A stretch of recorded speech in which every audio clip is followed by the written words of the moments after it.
Call the highway committee order 8:30 on August 13th. Roll call. Everyone is present except for Jerry. And we have our new county manager here and an assistant new county manager here. So this is a big meeting, people. Approval of minutes. By the way, stop that. I'll make a motion to approve the minutes.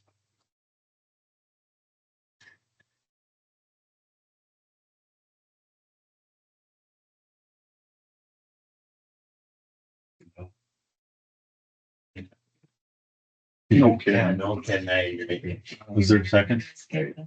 Just a motion been made. Okay. By Mark. Is there a second for the minutes? Gary. Motion been made and seconded. Any additions, corrections? If not, all in favor?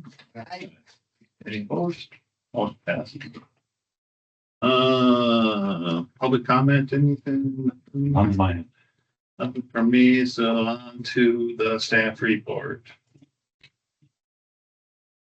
Well, on the agenda today, we'll go through some highway shop operations, engineering project updates. We'll give you an update on the Cedar Falls Bridge, go through the financials.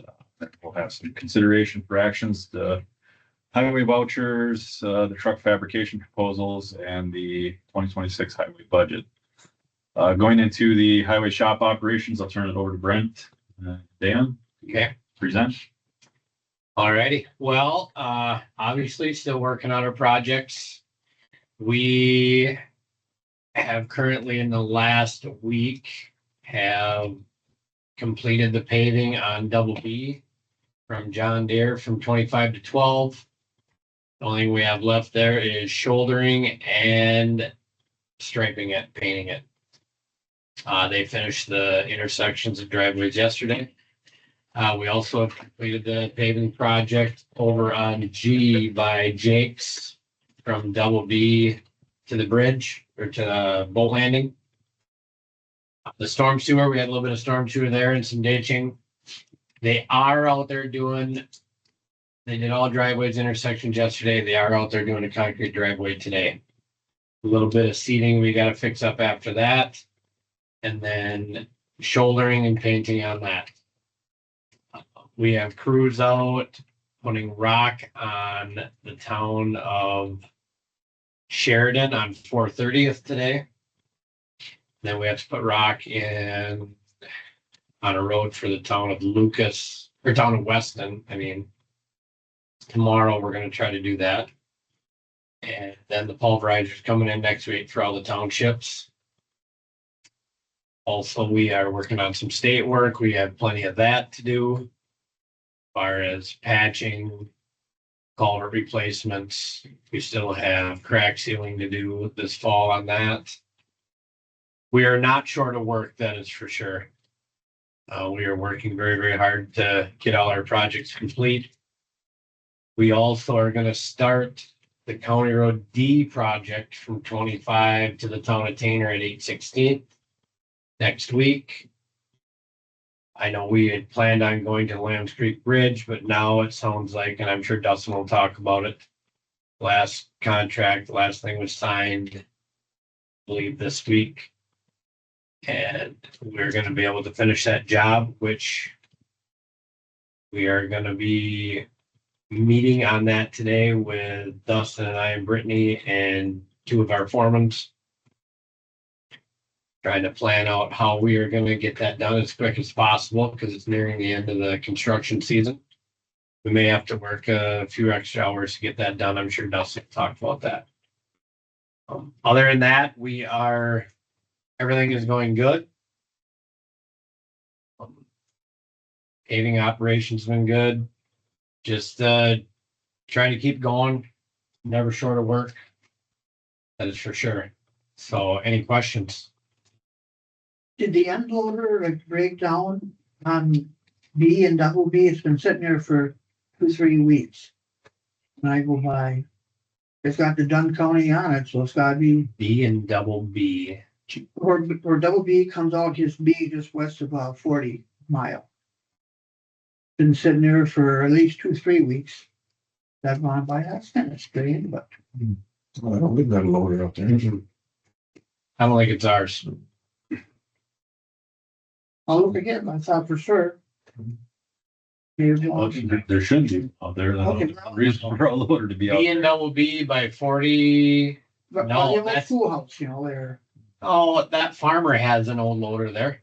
Albrights have a loader, I think. Out there. It could be theirs, but it's not ours.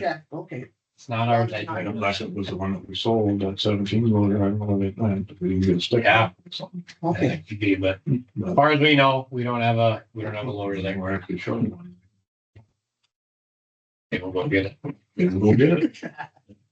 No, it's not ours. Okay. So, any other questions?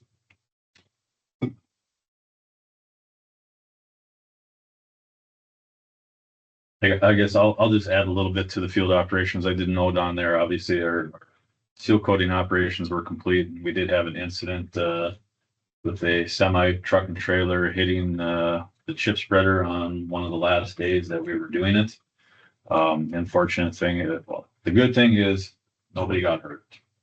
But obviously the chip spreader was damaged enough where it was unusable. Might be totaled is what we're hearing, from St. Croix. So obviously I won't go into any details here, but obviously we submitted a claim to our insurance company as well as St. Croix submitting a claim. But yeah, I just wanted you to be aware. I'm sure everybody around the neighborhood has heard about it. But yeah, I just wanted to let you know. So how does, like, you file a claim, how is that not put back on them? Like, I'm sure it's gonna be back on their insurance company, right? Yeah, I guess I'm not gonna go in much detail because I don't know what's happening on the back end, but yes, it was submitted to our insurance company and it's on their end to deal with. Okay. So was it that the county's fault, or wasn't that spreader off the road enough, or what's the deal, or lights? State Patrol did an investigation. Okay, An unbiased, sheriff's department didn't want to get involved just because of Yeah. potential bias, but, there was no negligence on the county based on, the information that I have. so then wouldn't the county go against the trucking firm if they were guilty? St. Croix, since it was their machine is the one that is Oh, okay, going to have to submit a claim to get, their equipment fixed or repaired or damaged. okay. And I will say, I will add to it. We have sat down. I've sat down for sure with some of the guys out there. I mean, it was, as some say, it was like a scene they've seen in a movie. It was crazy. Nobody got hurt. That's all I gotta say. We're very, very lucky. I mean,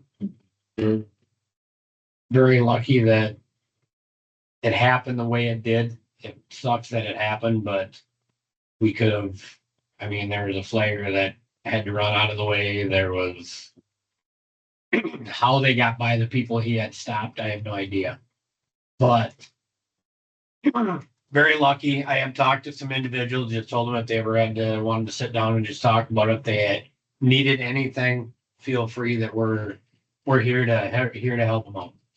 So I know that, it was traumatic. I mean, I know the guy from St. Croix, he saw it all happen. He was on the machine and he did take the next day off work. So, I mean, it was, those guys will see that vision for a long time. So very, very lucky. That's all I want to add to it. Sounds good. Okay. Okay, on the shop side, we have been bringing in some of our winter equipment, working on that. We've got one of our interstate, our trucks that work on the interstate and right now doing a lot of preventive maintenance stuff. As far as the trucks and equipment and stuff, it's been really good. I feel, as much as we've been using everything, running all the trucks, the paving and hauling, paper and rollers and everything, has been really good, which is good. That helps get the projects done. One thing that we are having trouble with is our tractors. And so our mowing operations have been a little behind, all year, which is not good. And that's something Dustin and I have been talking about. And we've looked into having them give us a quote on estimate for what it would cost to replace one of the tractors. Right now, we need a 100-horse tractor with the front wheel assist and then the cab and then 3 remotes on it to run the mowers. But also there's a few of our mowers that are getting old too, that we probably have to look at. But I think we got another tractor going the other day. I don't know if it's out today or, We have 2 going today up north, you know, one in the Boyceville area and one up north of 64. yeah, so we're still one tractor short. And we got How many- mowers in How many here. do we have? 4 tractors that we have. And basically 3 mowers. So we've got 2 tractors down. And the problem is 2 of our tractors, you know, they're only in that 70 horse range.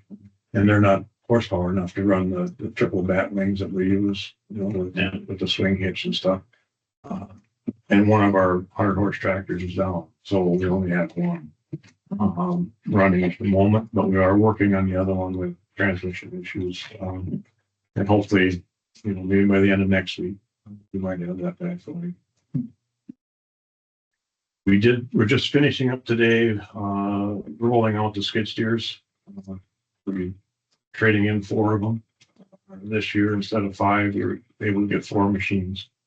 And we are keeping one of our old ones, but the one we're keeping is one that was replaced with the one that got burnt. So there's only a couple $100 on it, so it's really not, you know, a big issue. But that will be completed today.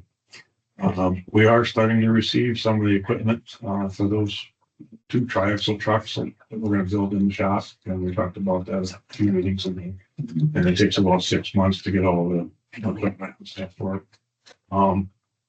We did have one of our fabricator welders quit and went somewhere else, so that's kind of an issue right now, and we've been soliciting for somebody to take his place, and at the moment we really haven't come up with a good feeling yet for one, so we're going to keep working on that, and hopefully we can get that position filled.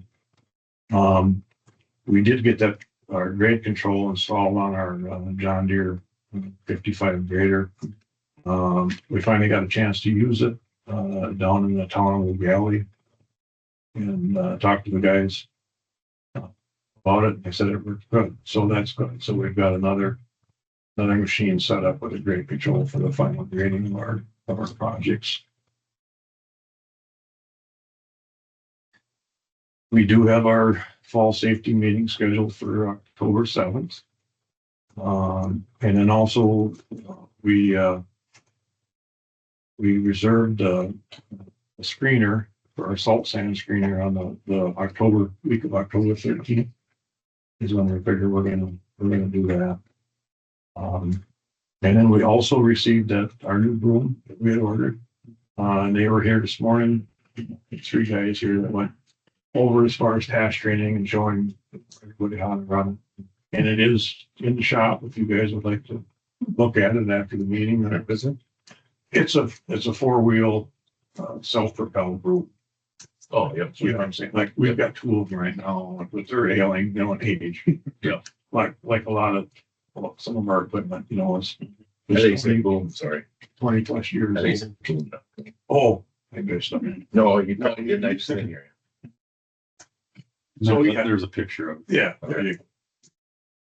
And yeah, if you want to look at it, it's a nice looking machine. And it's 74 horse.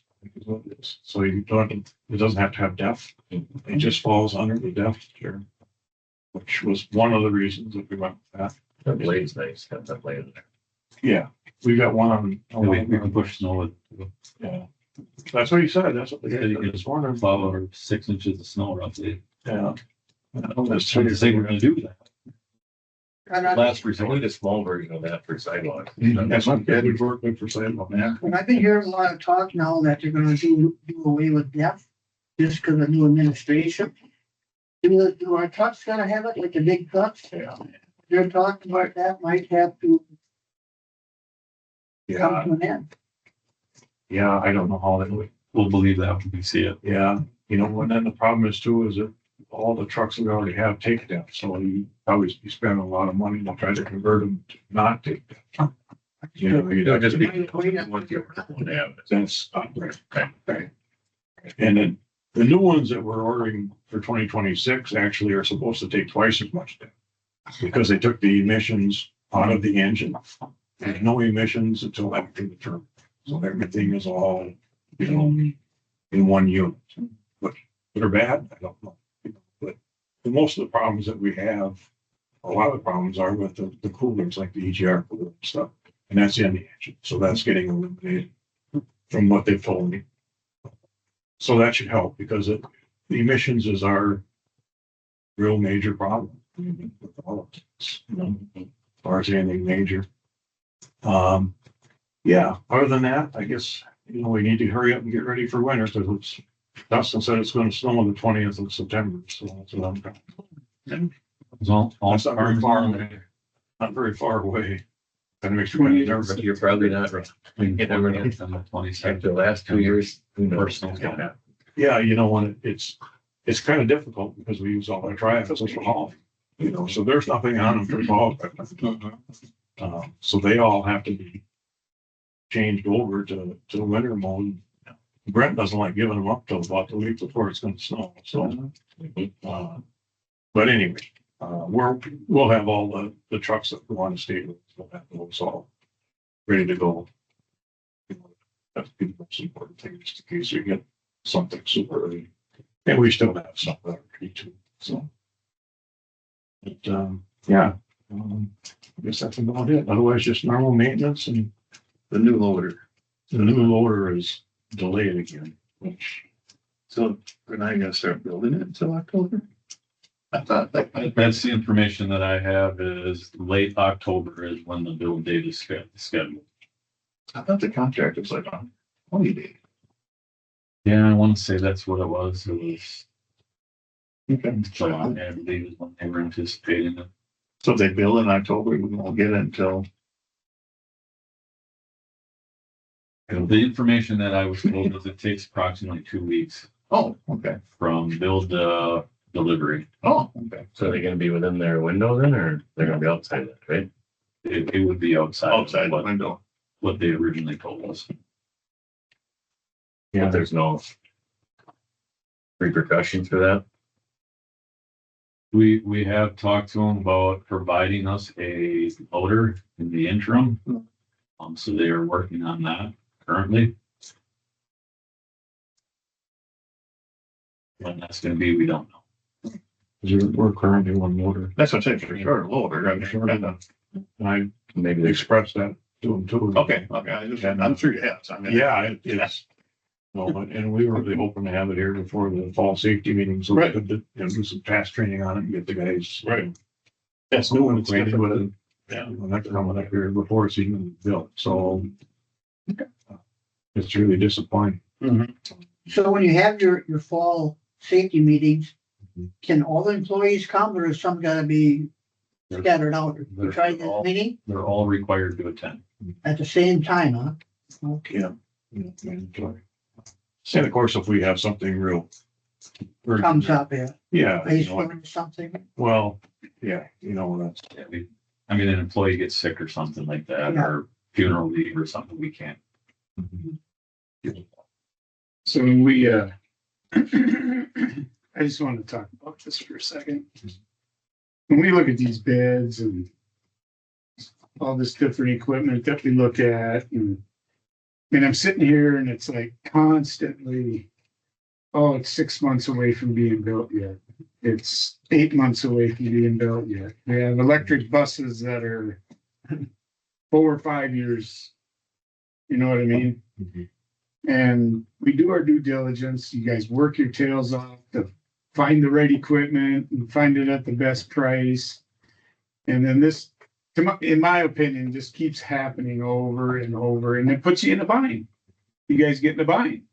Then you stress other equipment to try to cover up for something that's not there. I mean, I don't know your operations perfectly, but I've been around long enough to understand that that's how it works, okay? It's just like the tractor deal. You're working two of them like a dog because the other two can't work. And eventually their parts are gonna fail. So where I'm headed with this is, and I know you do a great job in your contracts of putting verbiage in there, like, here's the penalty. That's why Dustin, I'm sure, was asking about what's the penalty, you know? Are we getting to the point where we almost have to look at the piece of equipment and know that it can be delivered within 30 days or something of the time we approve a purchase? Like, it's sitting there. We can visually see it sitting there. It's all ready to go. It's a matter of the paperwork changing hands, 30 days or whatever needs to happen. I mean, Rather than just saying here, and rather than just going with the low bid. yeah, Hey, we can have this piece of equipment in 30 days. Can we go with this instead of? when you're talking about a $10,000 difference on, I'll just make a number up, $180,000 piece of equipment. You know, in the long run, if you don't get that piece of equipment on time and you stress other equipment, you end up spending more than $10,000 to try to recover parts and stuff out that you had to fix. I don't know. All the other, I guess that's what we're here for, is to discuss those kinds of things and help you guys make those decisions or Yeah. approve them, you know, with our constituents and everyone else involved in the process, you know, but the other thing, I feel frustrated for you guys. You know what I mean? I do. I mean, you're counting on a piece of equipment. You're talking they're gonna start a build in October on a loader that potentially could be in use in October fairly consistently. I mean, it's not outside the world of possibilities that we'll be in full-blown winter in October. I mean, it's happened numerous times. I do know it's difficult because every manufacturer has issues with it. No, yeah, I'm not. It's so difficult. I mean, like I said, fabrication of a truck right now, it's 1 year out. I mean, every single one of them is that way. And I think you guys do a great job of bringing things forward with knowing that. And we all know that, you know, like with a truck and stuff like that. So we keep our fleet, you know, current and. Yeah, I think the It's kind of last quote we got, I frustrating, think it was 420. Getting it in, put it together, printed, on 120 days. So it's open. On the post that we're just getting in for the two new 94 trucks. And, you know, and it really hurt us when all the trucks that we ordered, those 8 of them didn't show up. We ordered them back in 22 and Yeah. finally just getting the last 2 Right. finished up. Well, we're working these triaxles, so even at that time, we still haven't using.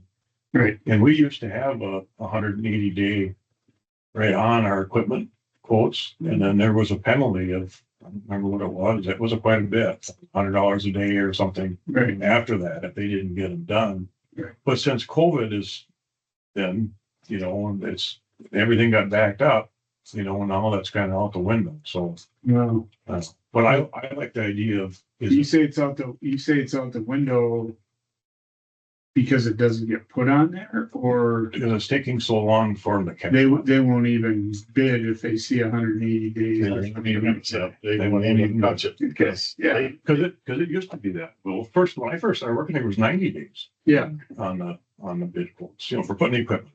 Yeah. You know, and I think the last time was about 180. I think we had, you know, and then after that, you know, we could enforce a penalty. And that was when the truck hit their lot. They had that amount of time. But now it seems like they're all in that predicament. Every bodybuilder we talk to, I mean, they're out so far, you know, and then with the trucks being out so far and the cost of these trucks have just gotten ridiculous, you know, and that really hurts us for replacing equipment that we need, you know, and I don't know what the answer is because We need plow trucks too, but we also need equipment. You know, And so, I'm sure the dealers are dealing with the same thing. I mean, they're promised something and then it gets delayed on that. I can reassure you, every one of them has the same, So I mean, it's not like the dealers are every single happy one. about the dealers. and they won't guarantee it. A lot of times they put on their estimated time of delivery, because otherwise, if you put guaranteed, they won't.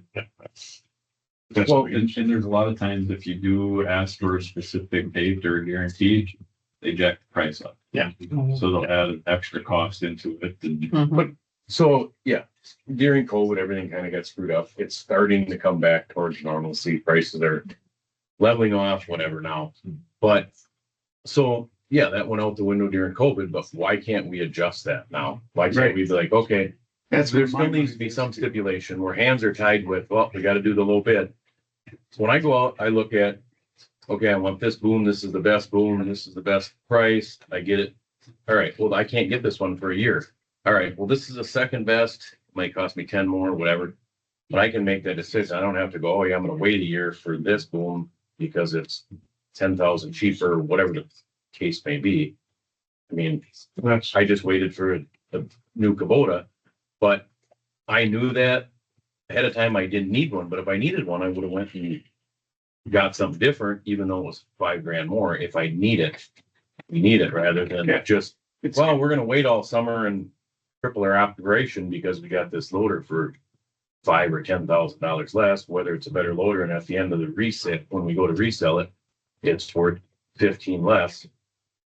Just for an example, whether it's trucks, whatever, like I realize with trucks, we're trying to stick with one to kind of keep everything uniform, but on some of this stuff, I feel like if we can't get it, we should be able to go a different way and get something different. I know they all struggle with that, but say, here's the deal, give you this many days. Can you give it to us in this amount of days? And if they're all like, no, say, well, can anybody guarantee us that we'll have it in 240 days or whatever the case may be? If we need that, have a little bit more ability to adjust that rather than just, nope, we're going to the low bid. And whenever they get it, they get it. I don't feel like that's right. yeah, you know, and from past years and stuff, I always was under the understanding that if it's in the best interest of Dunn County. You know, even if you don't take the low bid, you know, it's in the best interest. I mean, where you're not buying a inferior product just because it's cheap. Correct. And really, you're not saving any money, you're probably losing money because it's not as but good. yeah, you gotta fix it all the time. Right, you know, and me, it should be in the best interest, you know, of Dunn County. That's how I think when I look at things and, I mean, yeah, money's obviously a bottom line, but Mhm. you know, I'm not gonna say, hey, this cost $1 million more. I like the color of it. Let's go that way. You know what I mean? But at the same time, it's like this equipment gets used. It you know, it has to last. What gives us the best chance? For instance, John Deere, I'm not gonna say anything bad about John Deere. That's not my point at all, but you know, we get a certain contract with them. Let's say that skid steer is not the best for what you need. I mean, this is just an example. Mhm. Another one's $10 an hour or whatever that we have to pay, but that fits what we need better.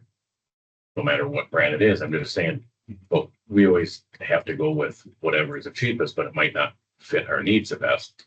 And maybe the John Deere does. I'm not saying, I'm just saying, Yeah. why don't we have the ability to be like, okay, we're gonna spend a little bit more on this, but this is gonna fit what we need better. Basically, I it feel comes like- down to specs.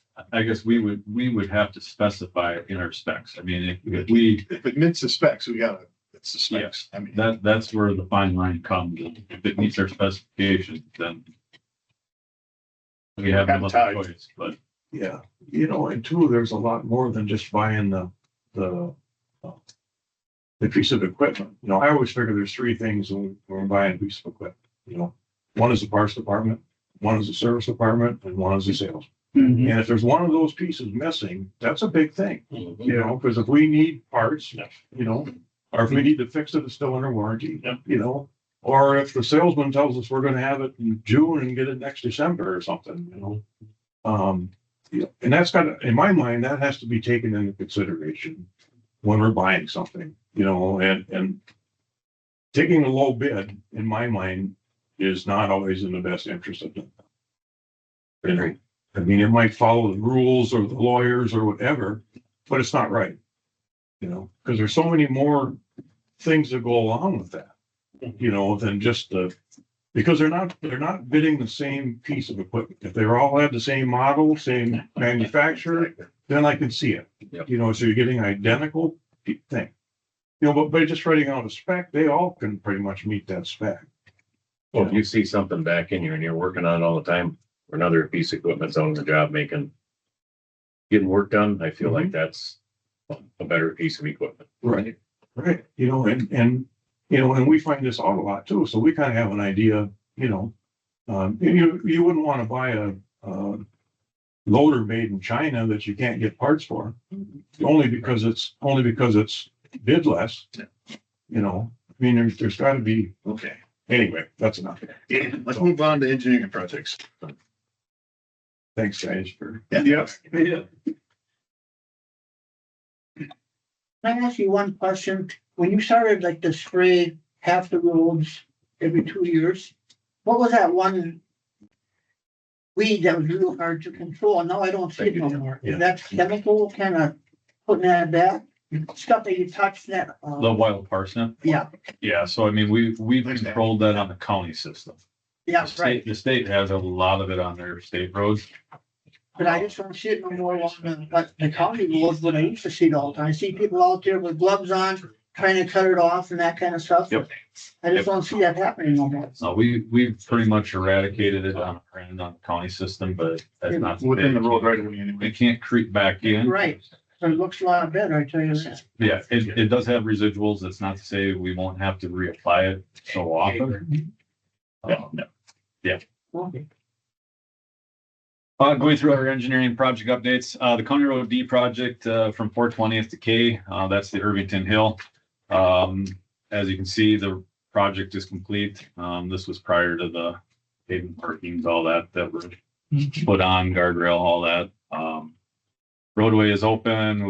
Brittany and I went out there yesterday and met with the engineer, to go through a list of punch list items, for the contractor yet to complete. But all in all, turned out very well. We do have one concern, I guess, on the very top end, with one of the landowners up there, during the project construction phase. We had that 4 inches of rain. A lot of those soils were exposed, and some of the sand and soils went down into the bottom of the ravine. DNR was notified. Contractors responsible for it. But we are meeting with the landowner probably next week sometime to kind of discuss some of the things that we can do to help alleviate that going forward. But yeah, hopefully we can correct that, not have an issue with it. County Road D and G project. So we're tentatively scheduled to start that next week, Monday. We are going to have message boards out notifying traffic that we're going to be shutting the road down from 25 to G. I'd like to keep that G intersection open just because the amount of traffic that comes through there. At some point in time, we may have to extend it further up by the Tainter Town Hall. But as of right now, we're going to try to work in that area from G to 25. I did confirm Monday of this week the parcel that we were waiting for to complete the project, storm sewer. Did agree. We did cut a check. Got to get it to the engineering firm to submit to the landowner. But then we do have one remaining parcel that has agreed, is in the process of submitting the documents. So like I said, we're going to break ground on that. We are hopeful to get the project complete, but I can reassure you, I can basically tell you, I can't guarantee you we won't finish it. So depending on the weather, we wanted to start this project in early July to have this completed in timeliness. But obviously we're midway through August here and starting a project that probably should take 2.5 months to complete. So like I said, depending on the weather, we may just put a binder on it for now and then maybe a finish mat next year. Or if worse comes to worse, it's gonna stay gravel. We don't know yet. Like I said, we're gonna tackle that. I've mentioned to Brent that depending on the timeliness of it, we may have staff work Fridays to help, get this project completed in a timely manner. Like I said, it's a difficult thing. We're trying to get, like I said, 2.5 months of work in basically a month and a half or 2 months. So not going to cut corners. We're just going to take it day by day and get as much as we can get done. County Road S project that is complete. Roads open, everything's painted, shouldered. We did slightly go over budget on that project. We did require additional base course and we did put down more asphalt than what was estimated. So that's something, and when I say it was slightly over, I think it was like 40,000. I can't remember what it was exactly. It's in our financials. But that obviously, we need to make some adjustments going forward on some of these projects on what it actually takes to complete.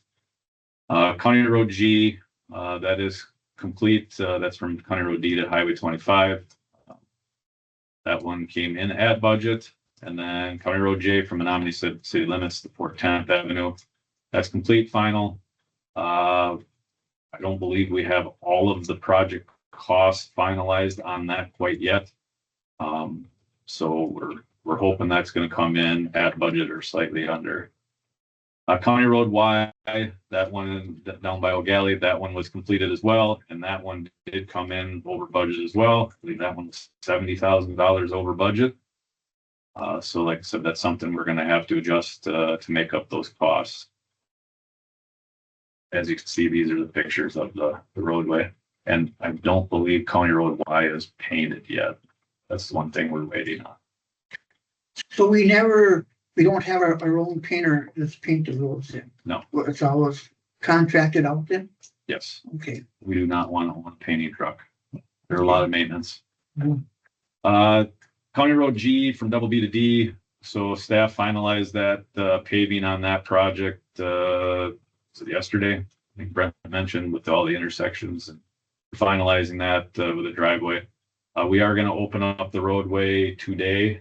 It needs to be shouldered and painted, but we want to just let it sit a little bit before we shoulder it so we don't wreck our own pavement with putting a grader on it and all that. So we put low shoulder signs up. We did put barrels along the edges just so we can have that roadway open. So when we start County Road D, we don't have a complete cluster out there.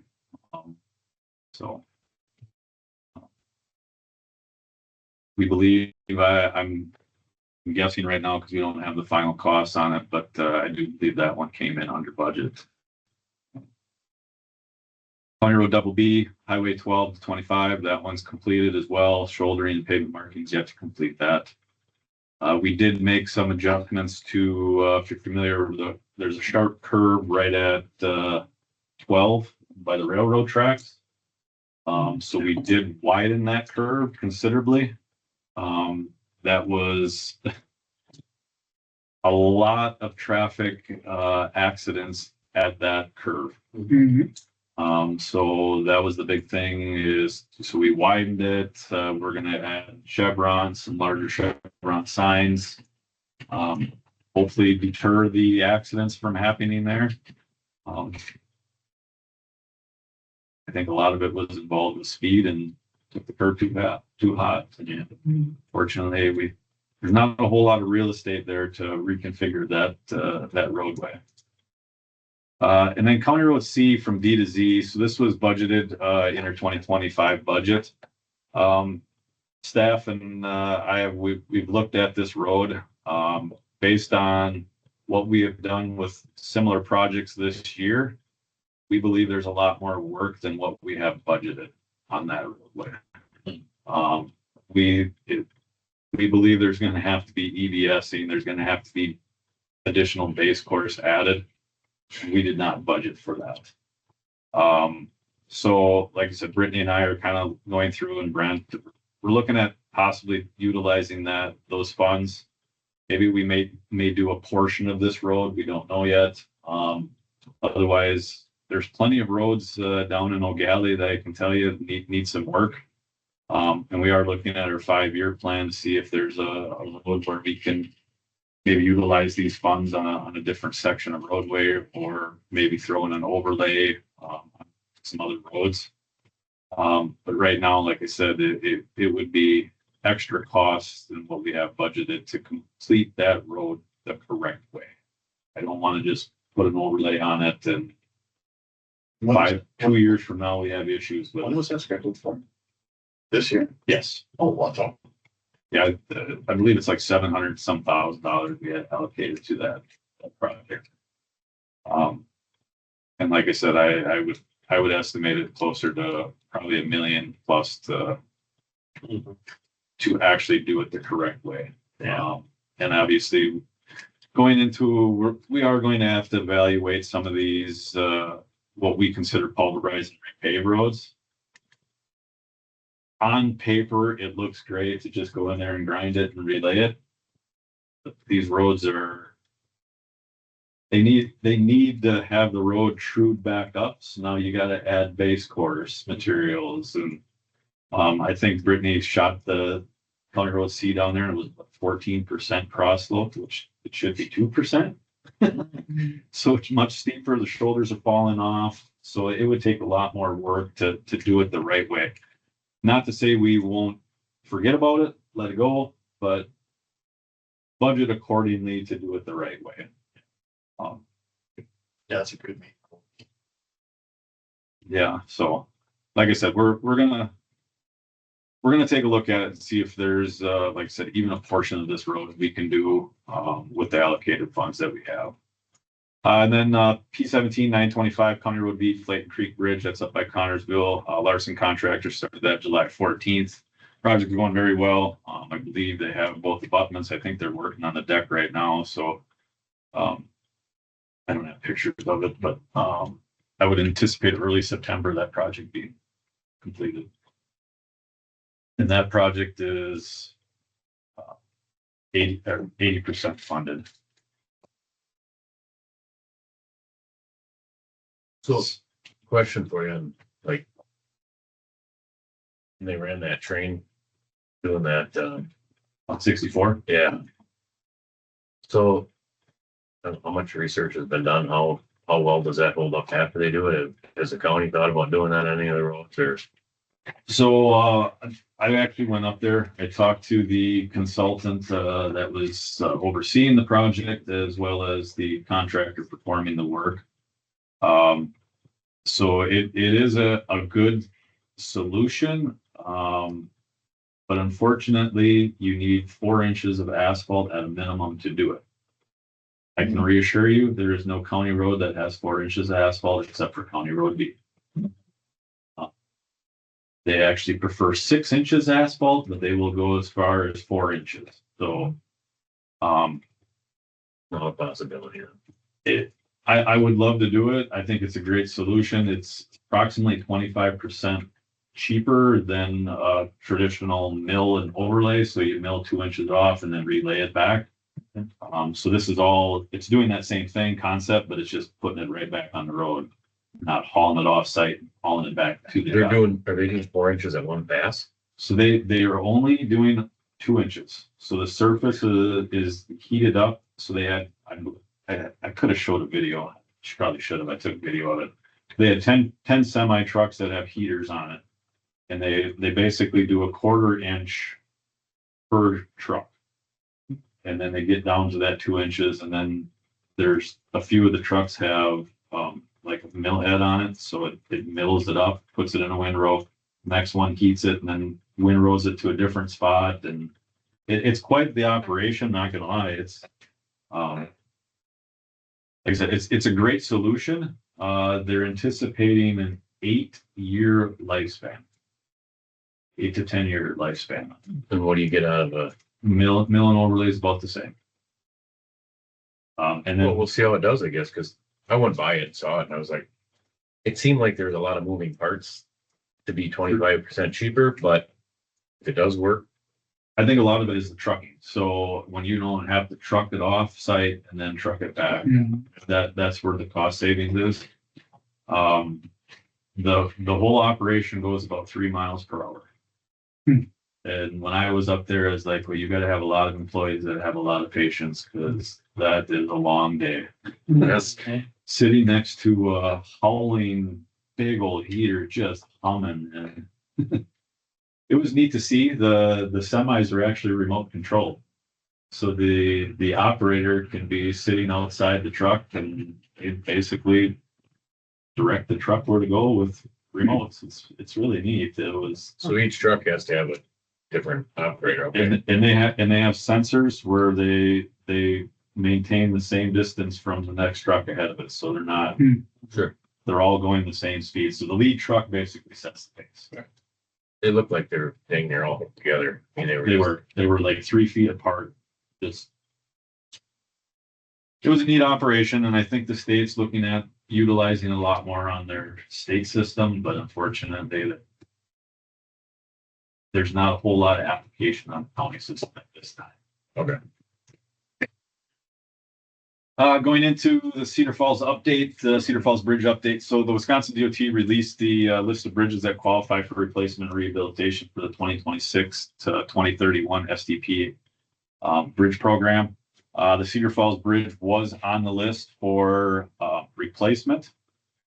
So we will be preparing an application to the state to have this bridge in the program for to be replaced sometime. I would envision towards the end of this program, 2030, 2031.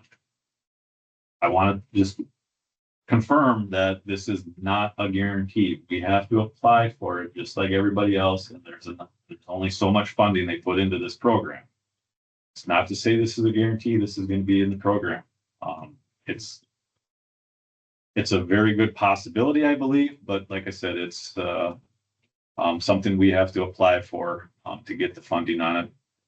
So due to the complexity of this bridge, we are going to be soliciting a consultant to perform the application and to complete the design if it is approved. I don't have the expertise to tell you how much that bridge is going to cost to replace. It is way too complicated, and I will let the professionals that do this on a daily basis figure that out. So like I said, once we get to that point, we'll kind of know, is this a $5 million bridge or is this a $10 million bridge? We have no idea right now. So like I said, we'll have that information prior to the October 31st deadline. What we can kind of say, in 2031, we're going to anticipate the county's going to have to shell out $5 million. We don't know. That's the 80-20 program, or is that? Yes, this is an 80-20 program, but as I stated before, it's capped at $6 million. Correct. So anything over that is on the locals' dime to cover that cost. So 10 million, that's about 4 plus 8. Yes. Have they told you what's failing on it? It overall, it's just the sheer age. This bridge was built in 1936. These, what they're called, or these are called gussets. Mhm. So those are the controlling factor of that bridge. So this is the almost identical design of the I-35 bridge. I don't want to get anybody scared about that just because I'm not saying this bridge is anywhere near failing or whatever. It's in very good, I shouldn't say very good. It's in fair condition for its age. But it's an obsolete bridge. I mean, they don't build bridges like this anymore. So on a new one, would you make it any wider or keep it about the same width? So we have to follow the DOT standards. So they have minimum standards that we have to adhere to. Oh, And that's based on the classification of the roadway. So it wouldn't be any narrower. Yeah. There's a possibility, I would say it's not gonna be extravagantly larger. Bike trail. If the county wants to put a bike trail on it, it's at their cost, but, I would envision roughly about the same size, if not maybe a few feet wider. It just seemed like there's a long distance between the piers and the steel there. Seemed like that looks a little, not weaker, but not what it should be. Say they won't build them that way anymore. No, No, And the abutments are kind of getting. yeah, so the abutments are, like I said, it's served its life. Yeah. And it just needs to get replaced. And but how many times have you drove over that bridge when there's been a big rainstorm? And even around the bridge, you can just feel the mist coming over, that much water going over the top of the lake. Yeah, with the dams wide open, there's a lot of. we do know in the wintertime, this is the first thing that freezes up. Oh, yeah. This bridge is a prime example of what the roads are gonna do when it freezes instantly, because there's a lot of cold air underneath the bridge and I above suppose. it, and A lot you of get the midst of moisture, the, moisture. yeah, it's not a fun bridge to inspect by any means. If you don't like spiders, there's a pile of spiders underneath that bridge, and But you gotta enough to think, take a bird down. now, you know, back then, in like 1936, the trucks weren't that big. Everything was a ton smaller, so they didn't have to worry about overloads and that kind It's a of stuff. busy bridge. Yeah, it's a. So speaking of that, what about the high bridge? Is there any update on that or? Oh, point. Yeah, That's in the current design phase. okay. And it's currently scheduled for 2030, Yeah. 29, so I can't recall. I think it's 28. Actually, I think it's 28 or 29. It's 28, because we were looking at possibly doing County Road B, the second phase of that at the same year. If we're gonna shut the bridge down, maybe we do that at the same time. And it is 28. The one issue now that obviously this bridge was posted at 20 tons. Obviously, we've had issues with semis going over it when the interstate gets shut down, and there is, we know there's semis traffic going over it, so. They're all in. We don't know that. We put traffic counters out there and we confirmed that there was approximately, 40 of them. We counted on average. I just seen one the other. Greater than 40 feet in length. That doesn't mean they're semis. It could be a truck trailer. Is that in a week? That was a day. Yeah, Day. yeah, there's a lot that go over that. Oh, yeah. But we see, obviously when the interstate gets shut down and you take all the interstate traffic, they just scatter wherever they want to go. There's And 40 and over. this was the easiest route to get around the issues. So, I have talked to Sheriff's Department, I've talked to State Patrol. This last incident, State Patrol actually sent a deputy up there from Buffalo County. And he basically directed every semi off of this road. I mean, they were coming up Highway 25 off of the interstate and they were gonna turn down here. He sent them all north. There was a lot of them that went north and then turned around, came back and Yeah. tried to find a different route. But we did redo the signage out there. Like I said, if you've been out there, Very good spot. you'd have to be hard of seeing not to see that. They're very large signs. And then we did put a sign out there that says, no through traffic greater than 20 tons. What's the other big sign out there that doesn't have anything on it? Sitting there. Electric sign, or it's heavy. That's due to the inspection. Oh, for the inspection, so it's big closed. Okay, Yep. yeah, because I didn't So- see anything on it. I was wondering, but yeah, being closed, I suppose, yeah, okay. That's gonna be posted here. Yeah, so next week is the annual inspection for this bridge. Obviously with 20-ton posting, the DOT provided the snooper truck to complete the inspection of it annually. Well, that was the big concern is, can this truck even be on this bridge? Yeah. So we got confirmation, I actually got it this morning, that the state has agreed to allow the snooper truck to be on this bridge. But that is the only piece of equipment that can be on the bridge. So we have to shut the road down during the inspection process, which is not a big deal on our end. we will shut this bridge down for traffic, whatever, so we can safely inspect this bridge. I mean, that's unfortunate. It's going to be an inconvenience for some people, but it'll only be during the inspection process. So we will open it back up when it's done at the end of the day. Oh, it's only during the day hours. Yeah, I would anticipate from 7 to like 4. Yeah. Okay. That it'll be shut down. And like I said, if worse comes to worse, people don't respect the posting, you have the authority to shut this bridge down. In all honesty, we don't need, Dunn County does not need to be on the news that we had some issue with this bridge. We will do everything in our power. So like I said, 20-ton and posting is to be respected, so we can prolong the life of this bridge till it gets replaced. So that, like reinspection, is that every year or every 2 years? So this bridge, due to the condition state, it has to be inspected annually. So every year this bridge has to be inspected. So if we couldn't get a snooper on it, we were gonna have to have people climb it. And the cost of that gets pretty expensive. So, like I said, it's positive news. We just need to get it to the point where get it replaced. All right, thanks.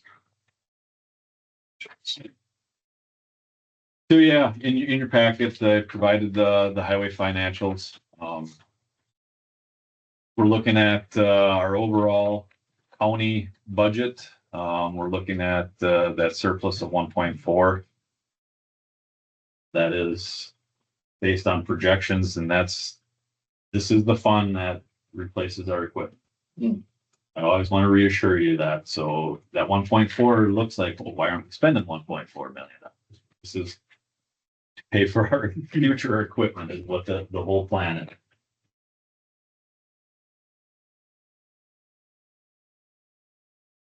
And then the road and bridge fund. Right now, we're looking at a slight deficit there. Like I said, we gotta explore that a little bit more detail. As I noted, there was a couple projects that did go over budget, approximately right around that 130,000, I believe it was. Like I said, we can make some adjustments to make that up. So I do want to kind of point out, especially as we were just talking about the bridges upcoming in the future there. So that started with you can see the net position at the end of 2024. So it's over on the left side of the screen. It's about $2 million, right? So this is the county money that goes to county work. Right. So you have a fund balance of about $2 million to be able to handle that. So when you say we're running under, you're digging into that 2 million by 130,000. Yeah. Right. Yep. But and we've talked a little bit about that fund balance and it internally.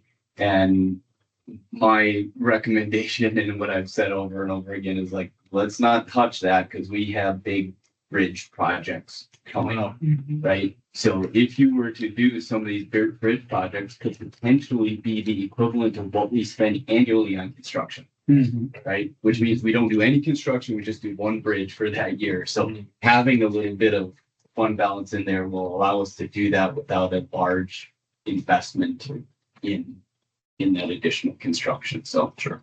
So you look at that fund balance, It's a lot, but not a lot. right, but it's there to handle the highs and the lows. Yeah. Right? Because you may have a heavy construction year, you may have a light construction year.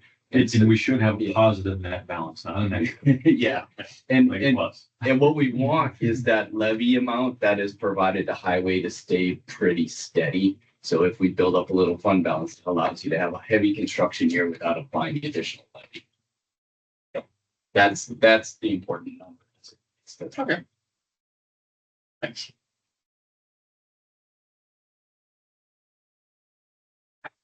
This is in your packet as well. So this is just kind of our county report that breaks down each project maintenance activity.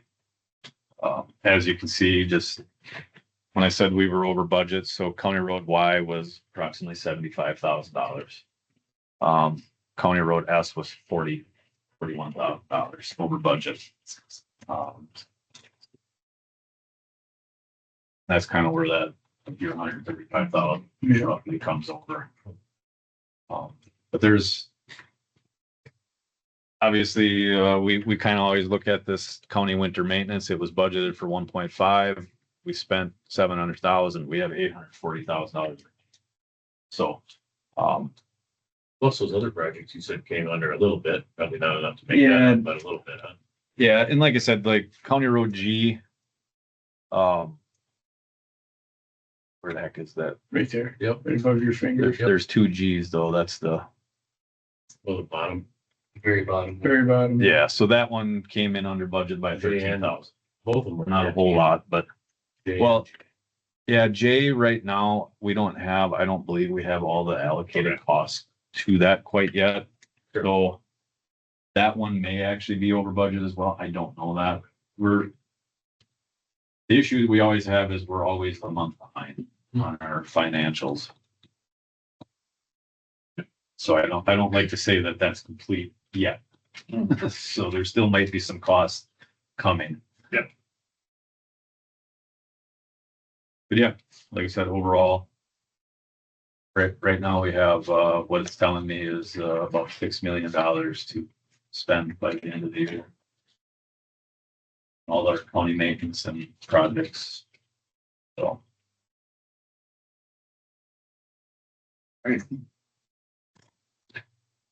Any questions? Just so I can kind of get it straight, because we have so much money coming in from the tax levy. And then we have what, like $3 million that we borrow that goes towards our budget, correct? Yes, And that's our whole, like money wise for spending and No. whatever. Well, there's like trip funds and that kind of stuff, you know, but, GTA, I mean, we have levy dollars, we have and then the 3 million that we borrow every year, right? the last few years, yes. has- Okay, just so I Has kind of we got understand, general transportation aid, we got yeah. Yeah, we got GTA, we got LRIP funds, we got STP Yeah, you funds, got we the got 80-20 match, right? Yeah, know, and they're then we got funds. the registration fee, we got all kinds of different. That's right, we still got that too, don't we? Right, So Yeah. you're different funds. for highway as it relates to just county work, so throwing out when you do for the state or local, State and federal. you have about 3.1 million in 2026. You have about 3.1 million between the vehicle registration fee and the state GTA and some of the LRIP funds that are and STP funds that are budgeted for 26. A different, a few different funding. Mhm. And approximately just say like our county construction, we kind of budget right around that 6 to 7 million Okay, is what we've been doing. Used to be 4. Yeah. so now every 2 years, we get to take a road like we did, like Highway H, like, 2-3 years ago. And then we done like B. So what's the next project coming up? Do you have a road picked out? Are you talking like Well, like for the, state funded yeah, or? state funded, because they done H, right, from 12 to M. 3-4 years ago, right?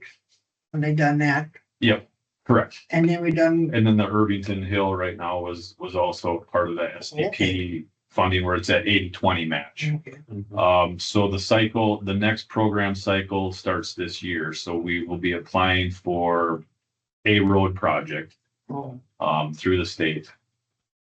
That unfortunately is not guaranteed as well. So we have to apply for it in order to get it, but it's not guaranteed. but you have to tell them like what road you're talking about? Yes. Or you, And it has to be a certain classification. So it has to be a major collector or greater. So I'm not saying, there's probably 40% of our roads in Dunn County that are collectors. okay, The rest are all kind of like locals or minors. The County Road B is a prime example of Yeah. a collector. See, E would be probably. no, Oh, he gets a lot of traffic. E is a minor collector. Yeah. So, So was there any money like available for double B where it hits 12 out there because it's, you don't have a lot of room to, you know, for, there's a lot of accidents there, and was there any money from the state? We could have got some help on that? there could have been some highway and safety improvement funding that we could have applied for years Okay. ago to help with that, but we didn't. Okay. That's a very difficult program. A lot of that is geared towards like safety improvements of intersections, hill curves, stuff like that. It's just, it's difficult to, a lot of the problems we have in Dunn County are your county to state intersections. So we don't control that intersection. The state controls it. Even though it's on the other side of the train tracks, it don't matter. Yeah, so that curve, we could have applied for funding on that, but anything south of the railroad tracks, it would have been on the states and Okay, to apply for it. And they applied for the same program that we, because it's federal dollars that is applied to.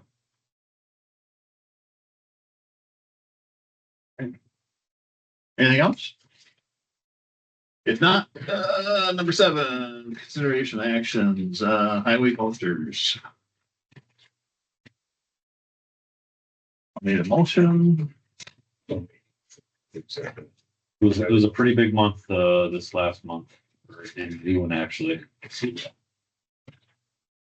When you buy a lot of asphalt, that's what happens. Need a motion. I'll second. Any discussion? Any questions? One more time, look at them. Nobody's looking. Approve. Aye.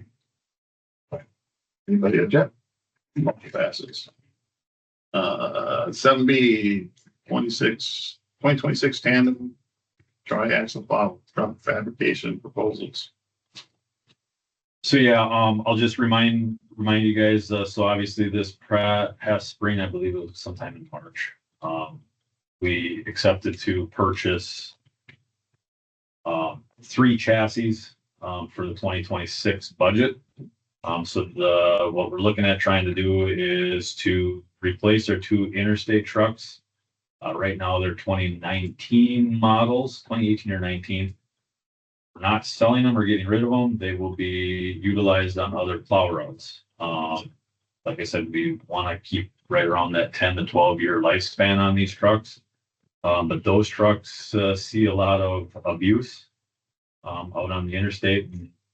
They can be working 24 hours a day at times during the winter months at a minimum.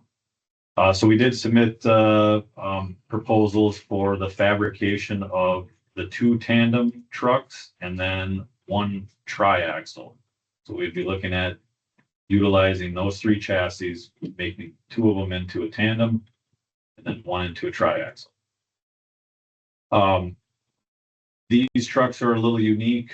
We call them muni bodies. They have a conveyor system in the back of the box. So you do not have to raise the box up as you're driving down the road. It has a conveyor that brings the material all the way to the back of the truck all the time. They do have extra cost, obviously, to do that. So right now, I recall the chassis itself are right around that 175,000, if I'm not mistaken, each. And then we would be looking at adding an additional roughly $210,000 to fabricate it. Right now, like Dan said, at a minimum, they're 1 year out. So we'd be looking at sometime in August of next year is when these trucks can be brought in to be fabricated. Maybe. Right, they were saying 420 days. But as of right now, when we met The individuals that attended the bid opening, they did reassure, they didn't say reassure, but he's like, we are currently looking at like 320 days. But we tell you it's gonna be 420 and it's 320, it looks better. So, Is that from the time they get the truck? yeah. So as soon as the chassis hit the ground, they order the equipment to be put on that truck, even though it'll be sitting whatever for months. The 3 chassis that we ordered, they are telling us they are going to be on the ground yet this year in October is what they're telling us. We are not paying for them until 2026. I told them they could sit on their dealer lot until January 1st of 2026, but we don't have the funding to pay for 3 chassis in our 2025 budget. But like I said, what they say and what is actually reality is 2 different things. We could be looking at April of next year, July, we don't know these chassis. They tell us October, but I don't believe it until I see it. So I got a question on it. So we've got. So obviously one triaxle on each. They're about 6,000 parts. Yep, roughly on the triaxles in there. 40,000 apart on the. Like, is there some guarantee that something didn't get missed on this? I mean, like, let's say they get into it and they're like, oh yeah, we missed this. Does that get added to us, or is it like, hey, you bid it for this, this is what's. We went through the proposals and they met everything that we required in the spec. So we're taking their word that they provided everything in their spec, in our specs at that cost. Cause I mean, you look at that, it seems crazy compared to, it's like, okay, 6,000, I'm looking going, well, here we could do it local, and if it got done sooner, 6,000 more, not a big deal, but $40,000 is. The advantage of Universal is they build their own stuff. Whereas Indian Head and Monroe builds their stuff too, but Indian Head has to buy it from a manufacturer, like the plows, the wings, all that stuff. Yep. Universal builds it themselves internal. So that's the possible cost reduction right there. At the end of the day, I can tell you the 2 trucks that we're looking at replacing were built by Universal. They build these trucks every day. Well, that's great if that's how much it can save. I'm just like, okay, well, make sure, I just don't want to get, down the road, They they're come like, back and say there's $40,000 of additional cost. yes, that's what I'm. No. Okay. But yeah, like I said, I cringe just seeing that cost for $209,000. I mean, these trucks, I believe that this exact truck was right around that 300,000, less, just under that. Now you're almost pushing 400. Same truck. So then, I'll say sooner there, but are the options, and we want those in the motion, or what are we looking at here?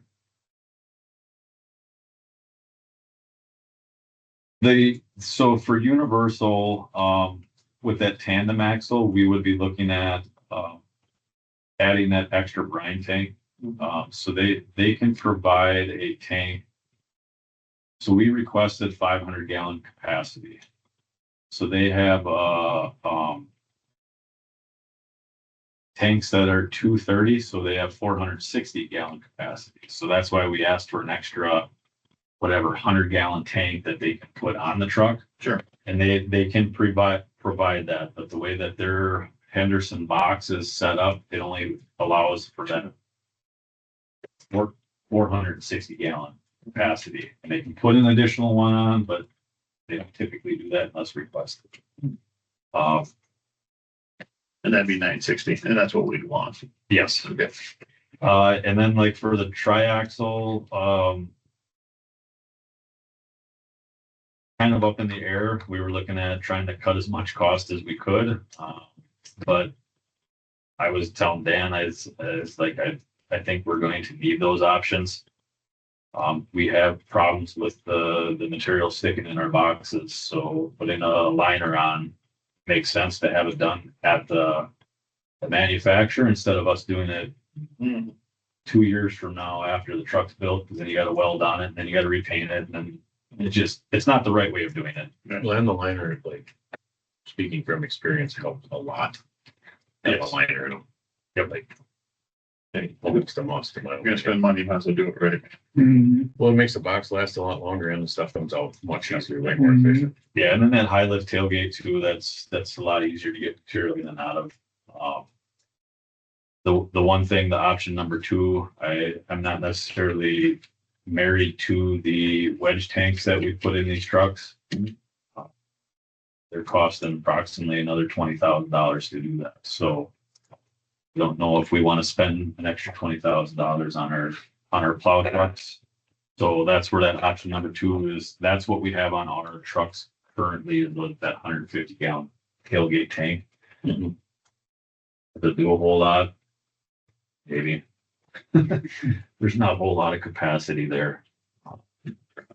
So is this something where, obviously, if we do the options, they're about a wash between Universal and Indian Head, right? Yes, Or am I looking at that wrong? just the options you're talking. Yeah, I'm saying, like, it almost offsets the extra. It's like they're way more expensive on the options. So if you add up the Universal and the Indian Head just for the triaxle, Universal is still cheaper. But it is, even if you added up all the options. It comes up- I don't remember what it was. It was $6,000 difference, I think.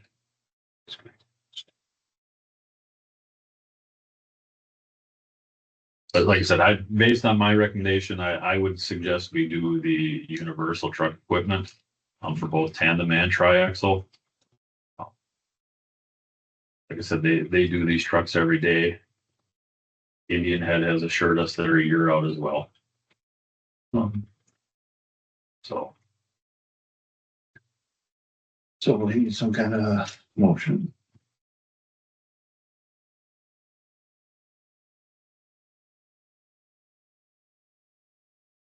get started. I'll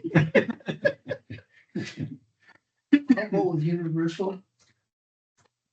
Truck equipment. With the options, okay? I'll second it. Motion's been made second to go with the Universal truck equipment What should we do? Let's see. for the tandem axle and Language triumph. for guaranteed deliveries. Yep. With the options, any other discussion? Or is there any discussion? I guess I made the comment, I should probably publicly say, it. I wish we could put the condition in with the delivery date or penalty, I would agree. but We'd have to just do all the bids. As long as, I yeah, understand that. I just want to publicly say it. Okay, okay. That's how I, You can still put it in the contract. for future references. So we can put penalties on if, connect, So if you put a bid out there and they told you a time, you create that purchase order, you could put a delivery date. You could put that in there to say that, like, this is, now they don't have to accept it.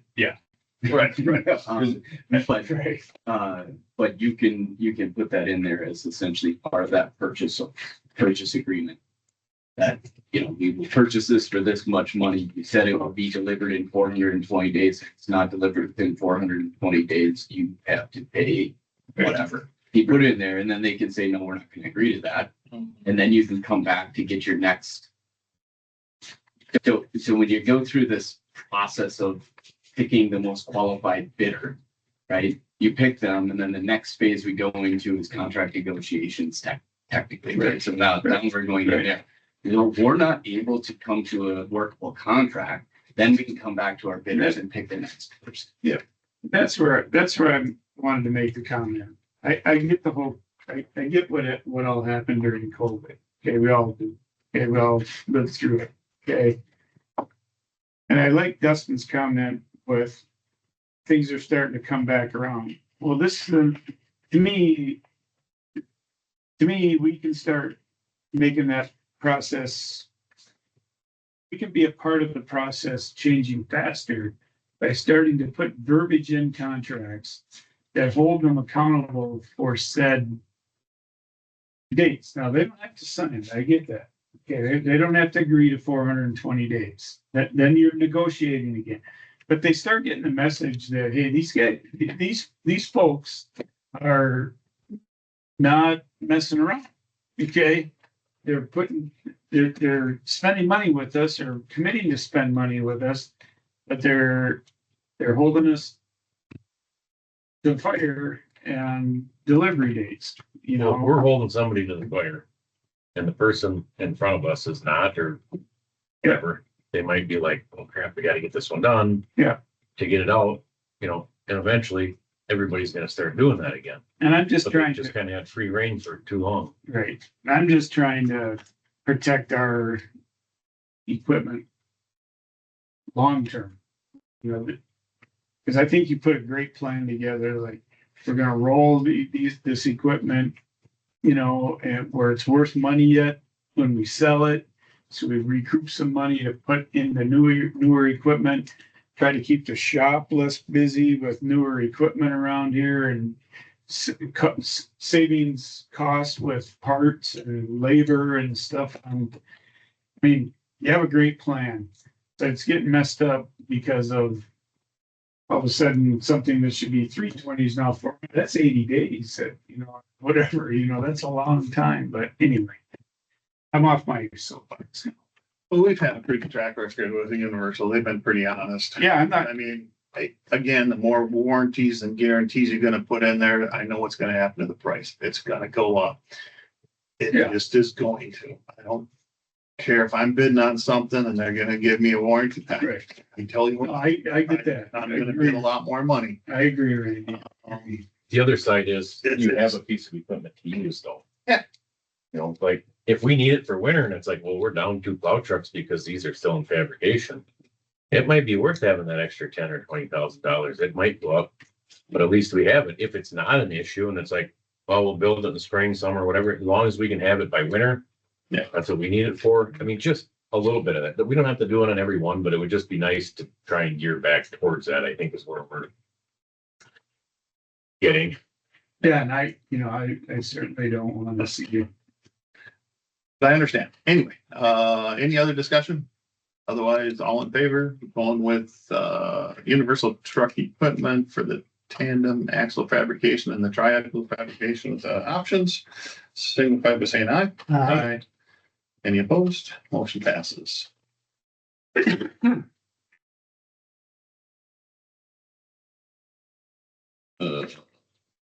Seven C, 2026 proposed highway budget. Yeah, in your packet, I don't have it on the big screen like Austin did, but put it on there. It takes me a little bit to get to it, but, so like in our 2026 budget, so we'll kind of walk through the madness that we have here. Mhm. So what we'll say is the entire summary sheet, it's kind of just lays out, it shows what last year's budget was and what we're proposing overall this year. So in 2025, we budgeted 15,852,000 roughly in 2025, and what we're proposing in 2026 is slightly less than that, but pretty comparable, right around that 15,600. So that is our 7,100 budget. So when I say there's 7,100 budget, that is our complete overall budget, including state, town work, local departments, admin, everything. It's the whole entire budget. So that's what we're looking at there. I don't know how you guys want to go through this line by line. We can do that on the next page after that summary report. Mhm. I guess, in my opinion, what I would like to just show you is the 2,600. That's where the meat and potatoes of our budget is. That's our county construction, county maintenance, county winter maintenance, and bridge construction. It kind of lays out, it's all included in the 7,100 as well, but this is what really affects the county's budget is the 2,600. So that's, if you kind of see the fund on the very left-hand side on page 1, it shows the 2,600 fund. So that shows all of our revenue on the top portion of that. So as you can see, we're looking at the general property taxes, your motor vehicle registration fees, our GTA, allocations, what we're looking at, the state funding, levy dollars, other funding sources. If we were to borrow $3 million, as you can see in 2025, we showed $3 million worth of borrowed funds and then $1.6 million worth of fund balance applied. As of right now, those are zeroed out because we're not saying we don't know what we need to do there to balance the budget. Well, it shows what we needed to do to balance the budget. Currently, we're projecting $7.4 million worth of revenue there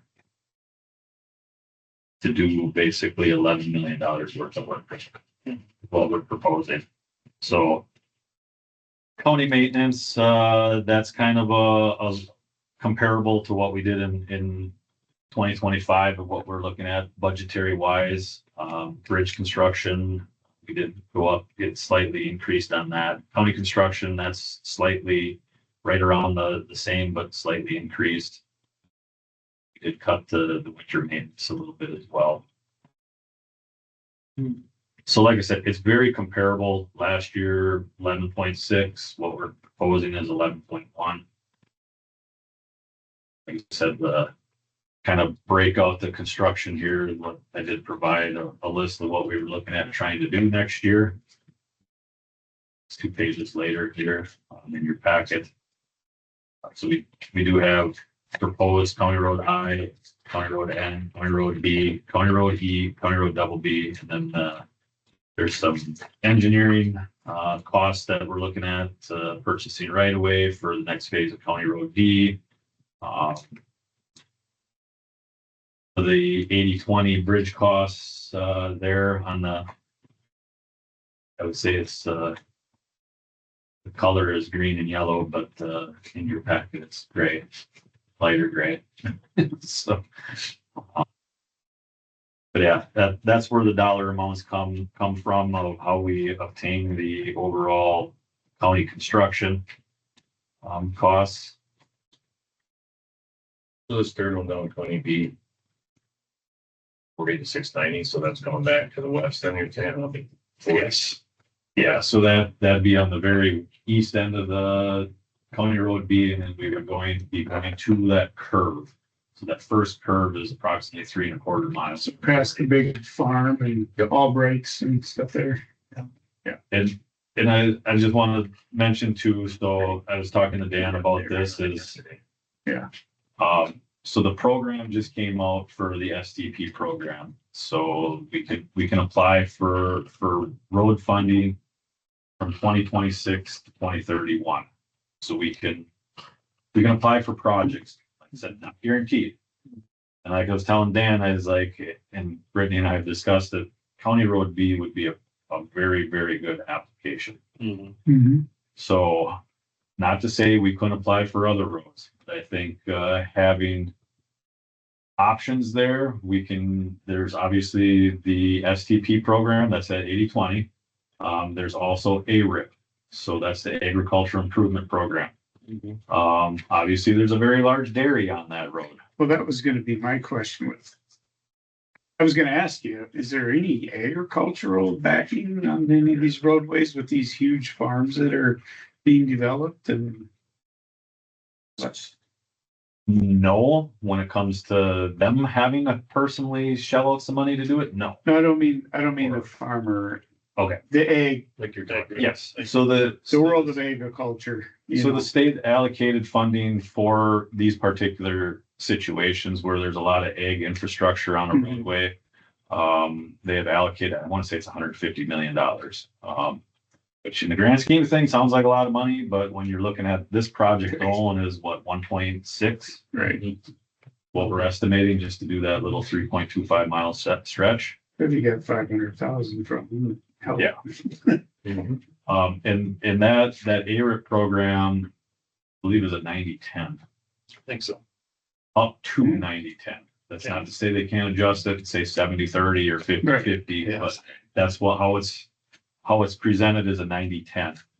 And like I said, we've been discussing, there's other roads we could apply for too. I mean, there's a large farm down in O'Galley, down at the Steyer farm down there. There's roads that need to be done down there as well. Can you apply for both or is it one or the other? Like, You can apply for both, but you can't have both on the, funded, if that makes sense. yep, on the same road.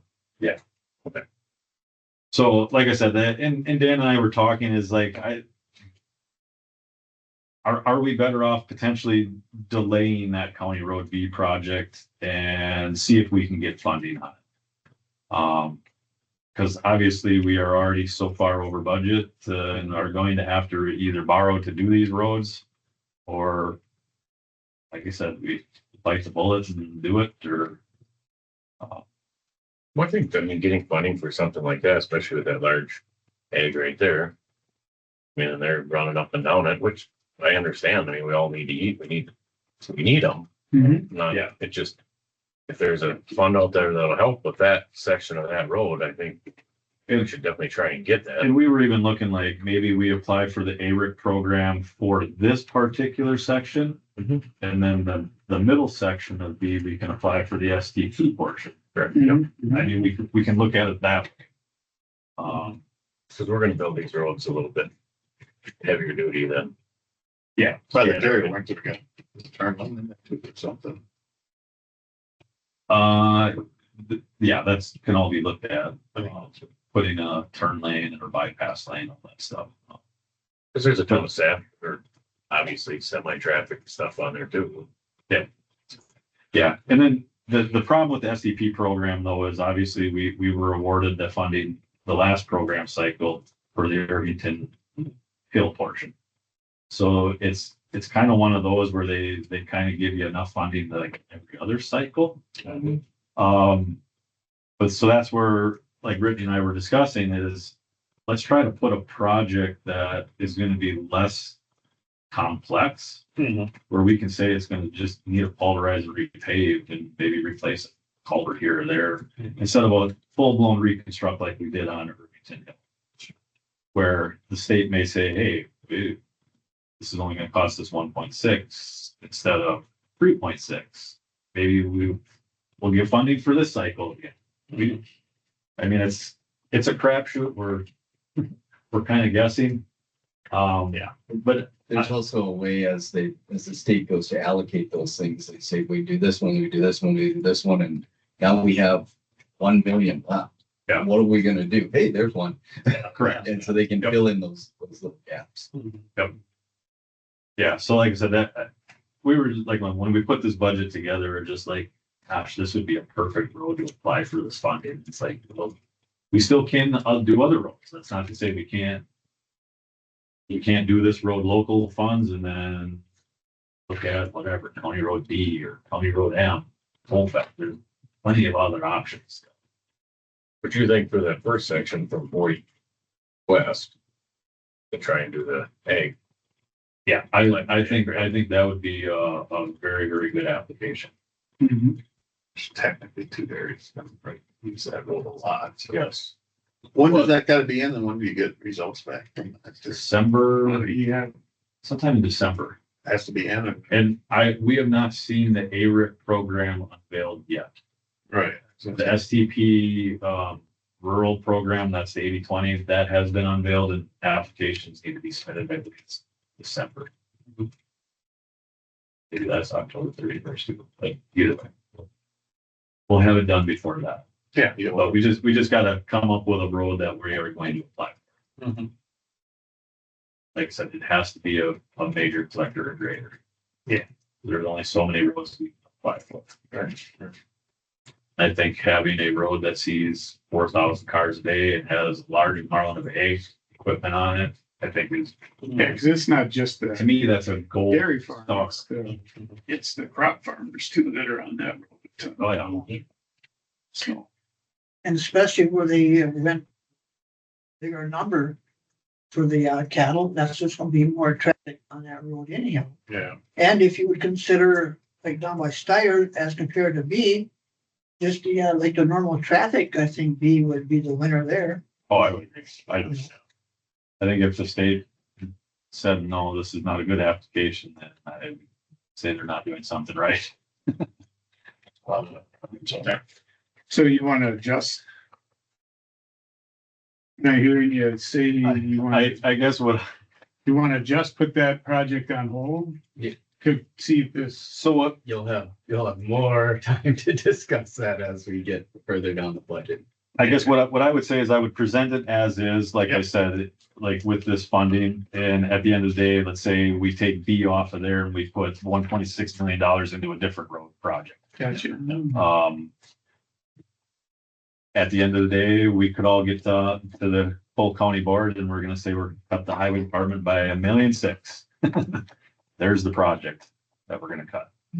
Gotcha. I'm not saying, it's not $1.6 million.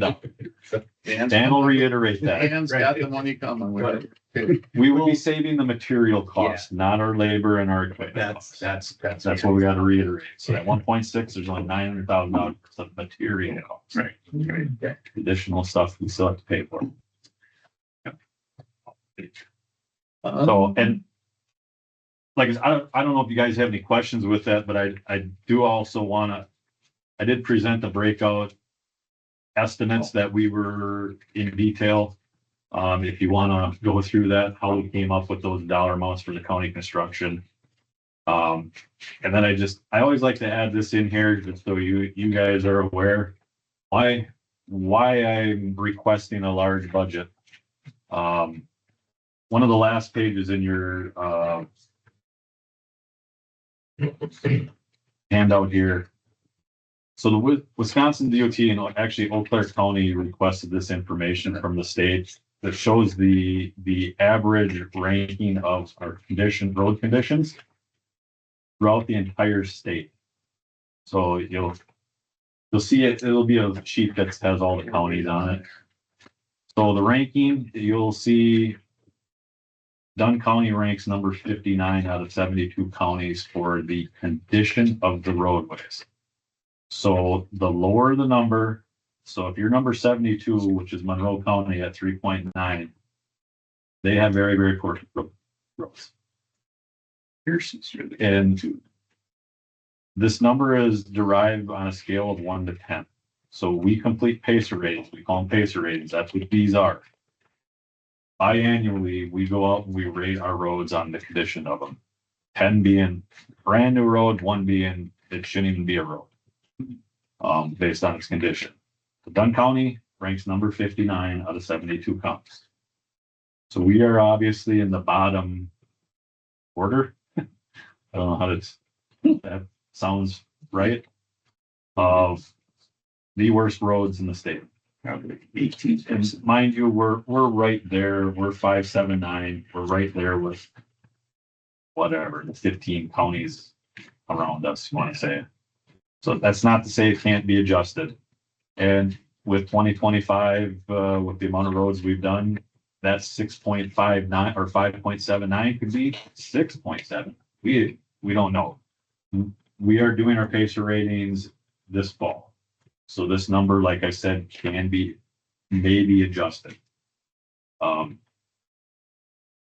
did mention to Dan too, we had this discussion is when I'm trying to allocate 20 miles of roads to be done every year. So we have 425 miles of roads. So that comes out to about a 25-year lifespan of a roadway.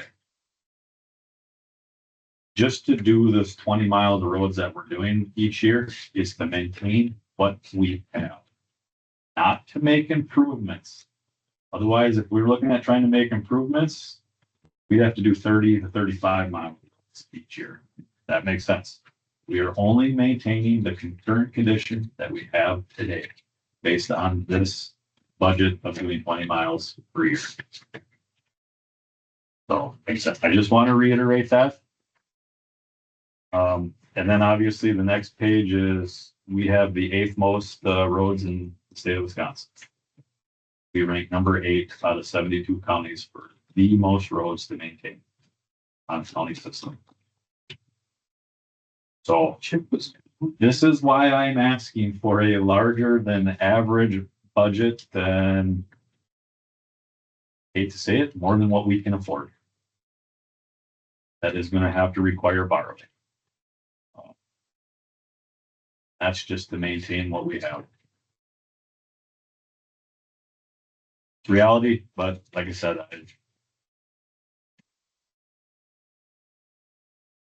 Yeah, we're kind of tough spot with a ton of roads and if I could find a way to get rid of them, I would, but there's nobody that wants them. we got rid of the half milers. Yeah, about 3/10 of a I mile. was just saying 3 minutes. I have other plans for some other roads, but it's gonna require them accepting it. And I think roads are one of the things that as you look at, miles per capita or cost per capita, right? The true thing you have to look at is the number, right? Because your cost is based on how many miles of roads you have. So as we look at the number of miles we have versus the size of the counties that are, we don't have the tax base to be able to pay for them for miles out. Correct. Waukesha County is right next to us, right? They have a few more Yeah. people paying taxes to handle those roads. We look at Well, Dane, they all have huge equalized values compared to us. Dane is number 2 and number Yeah. 12, but they have a lot. They come in. The forefathers that created our road infrastructure made too many roads. Yeah. And we're left with it. So, But also going back to our GTA, the formula is created on how much we invest in our roadway infrastructure. So if we don't invest in our roads, we get less GTA from the state, which is gas tax. That's what our GTA is. So the more we invest, the more they give us. So like I said, the Eau Claire County, I know their GTA is double what ours is. They've been spending a lot. But I know they've been borrowing. So like I said, to say you get $3.5 million worth of GTA, well, their covers your maintenance and your winter maintenance cost. Yeah. Our 1.67 million is not covering that. It's just basically takes up our winter maintenance costs and a little bit of maintenance above and beyond that. So, If you have a good winter. and that's based on what, 5-year rolling average? yes.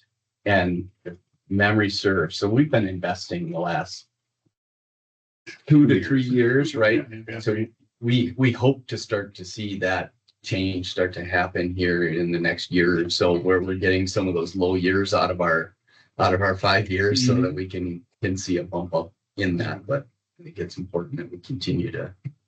Spend on it. It really is. I mean, you're losing money by not. I By mean, not spending. Yeah. But you gotta have the money to do it. That's the problem. Dan's coming up. No, not. We can't make money. Yeah. So this is something that I wanted to share as you go through your budget. So this is a piece of the priority-based budgeting stuff that we've been working on over the last few months, countywide. So these are the programs. So you'll see this highway is only semi kind of related to this, but because of the funding source. So we did the priority-based budgeting I have a based problem on, keeping up. on our Yeah, general fund. The problem is they're all different. They're all the same page. It's just the next page. Keeping up, I just didn't remember. Yeah. So So we only did priority-based budgeting based on our general fund, so essentially our, our levy. So what you're looking at here is the 2,600 fund, once Mhm. again. And the numbers in this are based on the 2025 adopted budget, right? Because we didn't have a 26 fund, we didn't have any of that. So don't try and compare these numbers to the budget that you're looking at. But what it does show you, and we have this broken down, and for those of you that are on other committees, you'll see this same breakdown of the programs associated with the departments that your other committees are handling. And then we're going to provide this and talk about this more at the budget workshop. But so this is breaking down things. So if you look at the budget that Dustin provided, it has line item information, how much money was spent on pencils or paper or whatever. So this is in a department. This is a shift to look at things from a program standpoint. So the service that we are providing, what is the cost to provide that service that we're providing? So the 4 programs that we have in highway here are the ones that you heard plenty about, because highway kind of already does a lot of this program-based budgeting, and the breakdown that you get from chems shows truly the deeper dive into those programs and the projects that are happening. So this is a very basic one. You'll see more detailed things in other areas. You'll also notice that there's no personnel costs shown here, and that's because it's really hard to figure out what those true numbers are. I kind of have some of those breakdowns, but just understand that there's a portion of that's happening there. So what you kind of have as you work your way through here, you can see these are all the highway ones. Then we have a program name and a description of what that program is. The next column over is the total cost to provide that program. The next one would be FTE, and highway is unique in the fact that we don't have that breakdown there. And then the personnel costs, the non-personnel costs, and then the additional revenues that are provided to that specific program. So you can see that. So then we'll get that program ID column out. That's just a number. There's 187 of them countywide, just so we know. So there's 4 of them here. There's 187 of them throughout the whole county. So then that next one over is something Dustin didn't write that, I wrote it. But we're having department heads kind of fill that in to give you an explanation of like, what is that revenue and how does it work throughout that? So we talked a little bit about this before. So like, if you look at the second one down, highway maintenance, right? That revenue is the portion of the gas tax that's based on a 5-year rolling average, as well as the vehicle registration fee is included inside of that $2.4 million of revenue that goes towards county maintenance. That 161,000 is in 2025. There's an LRIP program, so that was the amount of additional state funding that went towards that construction. And then you can see as you get into bridges and winter maintenance, there wasn't additional revenue sources. In 2026, there will be additional revenue sources for bridge because there's STP. I think there's 3 bridges. Yeah, you have the thing, 3 bridges that are STP, or 2 of them that are STP funded. So, so you'll see those different sources. So that cost summary is where we've asked department heads to explain how that money kind of works. Sure. I was just talking to Austin before as he goes through this in the facilities world. Facilities has a revenue of $360,000 for maintenance, and it's so I'm a county supervisor. I look at that and say, how come you're making money in facilities? Well, the reality is that is a revenue that they receive for doing work for the neighbors of Dunn County. So neighbors of Dunn County pays the facilities department to perform their work. That's what that revenue source is. And so that's what will be written in that cost summary to help you understand where that revenue came from. Or like with the racetrack pays back, stuff like that, right? Yep. Racetrack revenues that go to the parks world.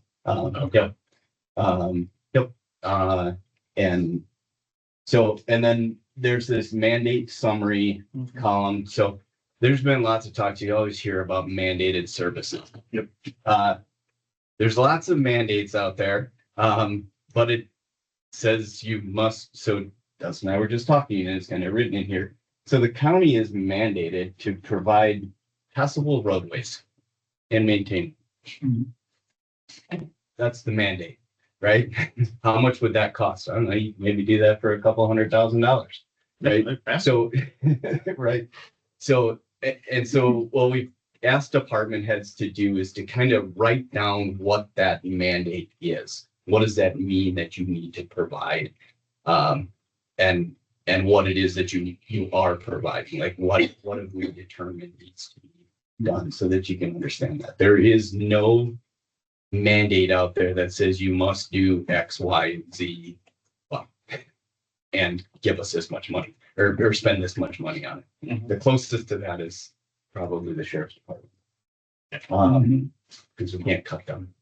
So, well, we can cut them, but the state will take away our state aid if we do. So, Right. so, Yeah. and then the last column is the who, what, why. So as we went through the priority-based budgeting, there was some scoring and we were hoping to get great scoring to be able to prioritize things. We got scoring. It's terrible. And to the point that I don't even want to share it with you because you're going to look at that and say, oh, so 911's not important because it actually showed up as one of the lowest ones on there. It's like, well, why? Well, it's not mandated. You don't have to do 911. And then we get into the who's served by 911. Well, everybody's served by it. So every single service that the county provides, you can answer everyone is served by it. Anybody can take advantage of this service. So how do you figure out who is and kind of what's happening and who truly benefits by that? So that's what that last column is for a department head to kind of provide a narrative of these are the people that are served by this. This is the amount of people that we see doing this. It's certainly available to everyone, but how do we kind of do that? And I think that it's what really gets hard as we get into like storing things is everything is qualitative, right? You have to read it, understand what it is, and then make your own determination of how important that is or isn't. And it's hard. If you think about it, the one service that every person in the county uses every day would be our roads. Whether you got a driver's license or not, you still have to get food. Somebody brings food, somebody, whether you're relying on the ambulance, whatever, everybody has to use the roadways. I mean, Not the county roads. So, well, Passable Yeah. roadways. yeah. Yeah. you can't really get anywhere without going on county road. I mean, what are you just gonna stay on the interstate? You drive in You get off, you get off the the next the county roads, tell me about how you got to point A, point B. You couldn't do it without being on a county I road. mean, you can, but I think there's a lot of people that I look at myself. I, on occasion, will use county roads, but for the most part, I live in the city. I drive a city street or a state highway to go wherever it is that I need. Closest would be B from my We're gonna quick have to trip give to you a grand tour of the county. I have taken the tour. But I just serve that up. I mean, there is a certain population that would certainly, as you talk about commerce working through the county, everybody benefits by having the ability to Live there with other people bringing stuff to you. Entire city using county roads. Or your ambulance, your fire, all that stuff. I'm saying all that stuff uses this where not everybody uses fire department, ambulance. I mean, we obviously need all that. I'm just saying, this is like the main bloodlines that keeps the county. Yep. It keeps the economy going. Yep. Correct. Get their infrastructure, better economy. So, and I think that's where you guys get to say, that's where your elected officials get to make those determinations of the importance of all of those. So we're gonna get services. that from every So we'll go over this with every department. standing committee And then over the areas that are in there and broken down, and then we're gonna get a larger one, and we're trying to figure out how to kind of work through some of that in the budget workshop. But that's something as we look through. So the other part of that our departments has been provided is some insights. Here's some different things that you can do in order to maybe increase your revenue, right? So when the one thing that's not in this revenue is tax, anything that's tax levy or anything. These are all revenues that came from a source other than taxes. Well, I mean, county, county taxes or state aid or and those discretionary funds that are doing that. So really that gap between the total cost and the revenue, that's how much the county is paying or supplementing that particular service. So the difference there is you increase the service, you decrease the costs. Or you eliminate the service are kind of ways that we can go about doing that. So in some way, shape or form, we're going to try and figure out a way for you guys to break down that 187 programs to tell us, I want you to go look at these 20 and come back and tell me a way that we can save some money. So, Right. As opposed to looking at a department and saying cut 5%. Because that's going to end up impacting multiple departments, multiple programs. So you might care more about this program, not that program. So that's really the big thing that we get out priority-based budgeting is looking at that as the program level and not at the department. don't see this at facilities. You will. And department heads have had all of a week and a half to So they have plenty of time. to build this out. So we just got the report. And Dan did a fine job of doing it for us. I see you just copied and pasted entire population, entire. I told population. Dustin ahead of time for priority-based budgeting, you don't have to do it. Yeah. I haven't looked at the emails. I even typed up a whole email of notes for you to go off of. Oh,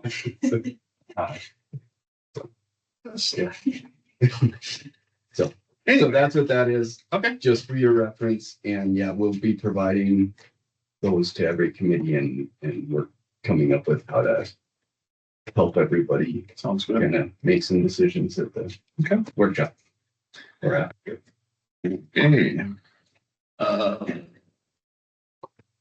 So how is this year going to affect the tax levy compared to last year, 26 to the net or 20, the next year?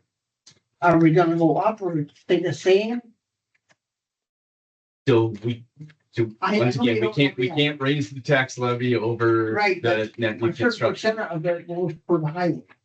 Is that gonna go, you can change that a little bit, right? You can change what takes them out of the highway and put in some other So division. our limited levy, we got our net new construction number, our limited levy. So the amount that we can increase our levy limit is about $450,000. So we talked about personnel costs before, right? Our total personnel costs, our raises for our employees cost 1.2 million. That's countywide, so you have all these different revenue sources that kind of get in that, but Yeah. short version is the $450,000 is greater than the total cost of the raises for our employees. So yes, we could allocate more levy to highway. You have to take that levy from somewhere else. Yeah, that's the problem. And that's what the big 187 programs is gonna be about. Look at that and tell us which ones you want to eliminate, increase revenues, or I would argue that the decreasing expenses is decreasing the level of service provided. So once you get back to that mandate, it may be mandated, but you know, is it a passable road or is it a newly constructed road, right? There is a spectrum within that for And to put it in perspective, it's right around $4 million is what a highway receives for levy dollars in 2025, right around that. Yeah, that's not really gonna change. Per se. I mean, it'll theoretically go up a little bit. We'll distribute that $450,000 to cover The costs. pages in that. Okay. That cost will too can go down because we're only hiring what, like 80% of what is available or something like that. So There's all those jobs that aren't filled for somebody. yeah, so we have, so in the past, we had that wage variance that we talked about. So in 2025, the current year, we budgeted 3% of our total expected wages. Saying that, yes, between hiring people at less, gaps between filling positions, vacant positions over time, we would essentially not use 3% of our total cost. We're running right now at about 1.4. So we are essentially spending more on salaries than, like, if you say we were expecting 100%, we budgeted at 97, we're actually running at about 98.6. So we're over the amount that we had budgeted, which is great from a retention standpoint. But yes, I think the reality is we're not seeing the vacancies and the turnover rates that we had seen specifically post-COVID. But yeah, we're all of our efforts towards retention and making this a great place to work have been working great, which means costs us more. But that's kind of the trade-off, right? That's what we're hoping. So we're looking at budgeting that at about 1% in 26. Alrighty. So 7C, we need the 2026 proposed highway budget. Motion for that. Right, where we're at. Need a motion to approve the 2026 proposed highway budget. I'll make a motion to approve the 2026 highway budget.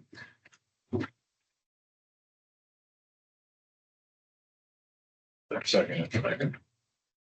Been made seconded to approve the 2026 proposed highway budget. Any other discussion? Any discussion? If not, all in favor?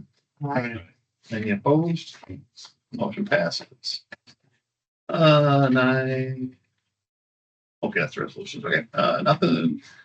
Next meeting. Anything else before?